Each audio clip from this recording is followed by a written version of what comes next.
ഈ ഫുട്ബോൾ ആരാധകർ ഇപ്പോഴത്തെ സാർ സംസാരിച്ചു തുടങ്ങിയപ്പോൾ തന്നെ ചോദിച്ചു തുടങ്ങിയിട്ടുണ്ട്, ടിക്കറ്റ് നിരക്ക് എത്രയാണ്, ഞങ്ങൾക്കൊക്കെ കളി കാണാൻ പറ്റില്ല എന്നതാണ്. ഈ മറിച്ച് വലിയ തുകയൊക്കെ വേണ്ടി വരുമെന്നുള്ള രീതിയിൽ പ്രചാരണങ്ങളുണ്ട്, അതൊക്കെ വലിയ ട്രോളുകളും ഒക്കെ ആയിട്ടുണ്ട്. പക്ഷേ അതൊന്നും ശരിയല്ല. ഈ ടിക്കറ്റ് നിരക്ക് ഇപ്പോൾ അറിയാൻ പറ്റുമെന്നതാണ് ഈ ഫുട്ബോൾ പ്രേമികളുടെ പ്രേക്ഷകരുടെ ഒക്കെ ആകാംക്ഷ. നമ്മുടെ ഇൻവെസ്റ്റ്മെന്റ് എന്ന് പറയുന്നത് കേരളത്തിലെ ജനങ്ങൾക്കറിയാം. അർജന്റീനൻ ഓസ്ട്രേലിയൻ ടീം കേരളത്തിൽ വന്ന് ഒരു ലോകകപ്പിന് സമാനമായിട്ടൊരു കളി കളിച്ച് തിരിച്ചു പോകുമ്പോൾ സ്വാഭാവികമായിട്ടും ഈ റിപ്പോർട്ടർ ടിവിയുടെ ഇൻവെസ്റ്റ്മെന്റ് എന്ന് പറയുന്നത് വളരെ ഹ്യൂജ് ആയിട്ടുള്ളൊരു എമൗണ്ട് ആണ്. അത് കേരളത്തിലെ ജനങ്ങൾ റിപ്പോർട്ടർ ടിവിക്ക് നൽകുമെന്ന് നമുക്കറിയാം. എങ്കിലും നമുക്ക് സാധാരണക്കാരായ ആളുകൾക്ക് കൂടി കളി കാണാവുന്ന വിധത്തിലുള്ള ടിക്കറ്റിംഗ് സംവിധാനമാണ് നമ്മൾ പ്ലാൻ ചെയ്യുന്നത്. ടിക്കറ്റ് എങ്ങനെയാണ്, എത്രയാണ് എന്ന് അനൗൺസ് ചെയ്യുന്നുള്ള കാര്യം റിപ്പോർട്ടർ ടിവി തീരുമാനം എടുക്കുന്നേ ഉള്ളൂ. നമ്മുടെ മറ്റുള്ള സജ്ജീകരണങ്ങളെല്ലാം കംപ്ലീറ്റ് ചെയ്തതിന് ശേഷം മാത്രമേ നമ്മൾ ടിക്കറ്റിംഗ് എന്ന് പറയുന്ന ഒരു സംവിധാനത്തിലേക്ക് പോകുന്നുള്ളൂ. അപ്പോൾ അത് ഒരു സസ്പെൻസ് ആയിട്ട് ഇപ്പോൾ ഇരിക്കുന്നു. പക്ഷേ നമ്മൾ എല്ലാവരെയും കളി കാണിക്കാം എന്നുള്ള ഒരു പ്രതീക്ഷയിലാണ് ഉള്ളത്. 50,000 ആളുകളെ നമുക്ക് ഡയറക്റ്റായിട്ട് സ്റ്റേഡിയത്തിൽ കളി കാണിക്കാൻ പറ്റും. അതുപോലെ തന്നെ ഫാൻ മീറ്റ് ഉണ്ട് നമുക്ക്. അപ്പം മറ്റുള്ളവർക്ക് ഫാൻ മീറ്റിലോടുകൂടി മെസ്സിയെ കാണാനോ അർജന്റീന ടീമിനെ കാണാനോ ഓസ്ട്രേലിയ ടീമിനെ കാണാനോ ഉള്ളൊരു അവസരം സ്വാഭാവികമായിട്ടും ഉണ്ടാവും. അപ്പോൾ അവർക്കും ഒരു സന്തോഷത്തിൻ്റെ നിമിഷമായിരിക്കും അത്. അതാണ്, ടെൻഷൻ വേണ്ട പ്രേക്ഷകരെ. ശ്രീ ജോസ് കുട്ടി അഗസ്റ്റിൻ തന്നെ പറയുന്നുണ്ട്, എല്ലാവർക്കും, എല്ലാ ഫുട്ബോൾ പ്രേമികൾക്കും കളി കാണാനുള്ള ഒരു അവസരം ഒരുക്കുമെന്ന്.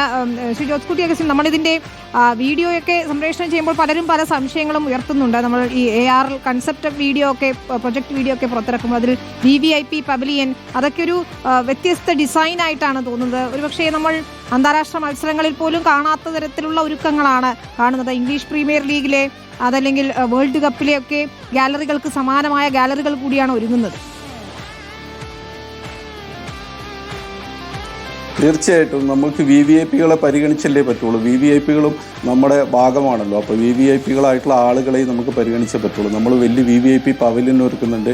രാജ്യത്തെ പല രാജ്യങ്ങളിലെ വലിയ വലിയ ആളുകൾ നമ്മളെ ഈ മെസ്സി കളി കാണാൻ വേണ്ടി, അർജന്റീനൻ്റെ ഓസ്ട്രേലിയൻ്റെ കളി കാണാൻ വേണ്ടിയിട്ട് ഇവിടെ എത്തിച്ചേരുന്നുണ്ടെന്നാണ് നമുക്ക് വിവരം കിട്ടിയത്. പല മുഖ്യമന്ത്രിമാരുണ്ട്, മന്ത്രിമാരുണ്ട്, MLAമാരുണ്ട്, അതുപോലെ തന്നെ നാനാ തുറകളിലുള്ള ബിസിനസ്സുകാരുണ്ട്. അങ്ങനെ പല ആളുകളുണ്ട്, സാധാരണ ജനങ്ങളുണ്ട്. അപ്പോൾ എല്ലാവർക്കും നല്ല രീതിയിൽ എല്ലാവർക്കും ഫുഡ് കൂടി കളി കാണാനുള്ള സംവിധാനമാണ് റിപ്പോർട്ടർ ടി വി ഒരുക്കുന്നത്.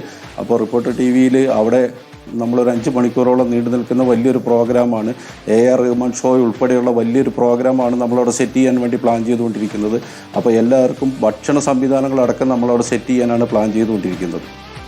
വളരെ നന്ദി ശ്രീ ജോസ് കുട്ടി അഗസ്റ്റിൻ, റിപ്പോർട്ടർ ടിവിയുടെ വൈസ് ചെയർമാനാണ് പ്രതികരിച്ചത്. ഏതായാലും അദ്ദേഹത്തിന്റെ നേതൃത്വത്തിൽ ത്വരിതഗതിയിൽ അവിടെ കലൂർ സ്റ്റേഡിയത്തിൽ യുദ്ധകാലാടിസ്ഥാനത്തിൽ എന്ന് നമ്മൾ പറയണം പണികൾ നടന്നുകൊണ്ടിരിക്കുകയാണ്. 2000 തൊഴിലാളികൾ കൈമെയ് മറന്നുകൊണ്ട് അവിടെ ജോലികൾ നടത്തുന്നു. 70 കോടി രൂപ ചെലവിട്ടുകൊണ്ടാണ് കലൂർ സ്റ്റേഡിയം നവീകരിക്കുന്നത്, അല്ലെങ്കിൽ പുതുക്കി പണിയുന്നതെന്ന് തന്നെ നമുക്ക് പറയാം. അവിടുത്തെ സീറ്റുകളൊക്കെ ഇളക്കി തുടങ്ങിയിട്ടുണ്ട്, പുതിയ സീറ്റുകൾ ഘടിപ്പിക്കും. VVIP പവലിയനുകൾ ഒരുക്കുന്നുണ്ട്. രാജ്യാന്തര നിലവാരത്തിലുള്ള ലൈറ്റിംഗ് സംവിധാനമാണ് കൊണ്ടുവരുന്നത്. ഒപ്പം ഫിഫ നിലവാരത്തിൽ, ഫിഫ മാനദണ്ഡങ്ങൾ അനുസരിച്ചുകൊണ്ട് അടിമുടി പുതുക്കി പണിയുകയാണ് കലൂർ സ്റ്റേഡിയം. ഭാവിയിൽ കൂടുതൽ മത്സരങ്ങൾ, ഫിഫ റാങ്കിങ്ങിലുള്ള ടീമുകളെ ഉൾപ്പെടെ കൊണ്ടുവന്നുകൊണ്ടുള്ള മത്സരങ്ങൾ നടത്താനുള്ള ശ്രമങ്ങൾ കൂടിയാണ് റിപ്പോർട്ടർ ടി വി നടത്തുന്നത്.